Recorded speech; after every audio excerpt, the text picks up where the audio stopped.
దేవుడండి ఆదాము మొదలుకొని ఇప్పటి వరకు ఎంతమంది పుట్టుకొచ్చారో అంతమంది ఫోటోలతో సహా ఏమండి వాళ్ళందరి బొమ్మలు ఆయన అరచేతిలో చెక్కుకున్నాడట. చూడండి, నిజంగా చెక్కటం అంటే ఎంత కష్టమో ఒక రాయి చెక్కే శిల్పకారుడి దగ్గరికి వెళ్తే మనకు అర్థమవుతుందండి. అవును కదా?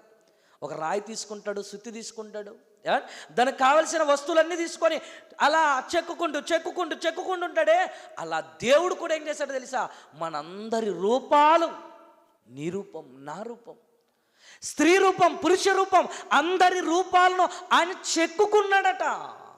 చూడండి ఎంత చక్కగా అంటున్నాడు, చూడుము నా అరచేతుల మీదనే నిన్ను చెక్కి ఉన్నాను. నువ్వంటే ఎంత ప్రేమ దేవునికి.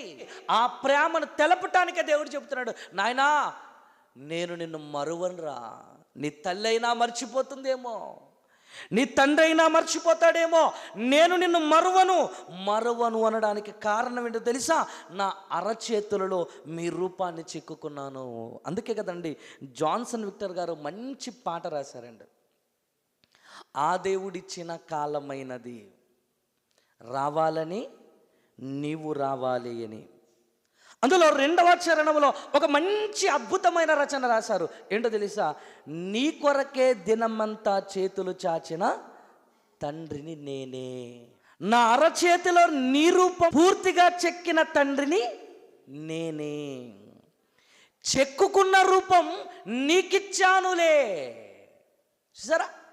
అంటే మన తల్లి గర్భములోనికి రాకముందు దేవుడు మొట్టమొదటిగా ఎక్కడ చెక్కుకున్నాడు? తన అరచేతుల మీద చెక్కుకున్నాడు. నేను రావాలి నా తల్లి కడుపులోనికి. నా తల్లి కడుపులోనికి రాకముందు డిజైన్ ఎక్కడ చేశాడు ఆయన? డిజైన్ ఆయన అరచేతుల మీద చేశాడటండి.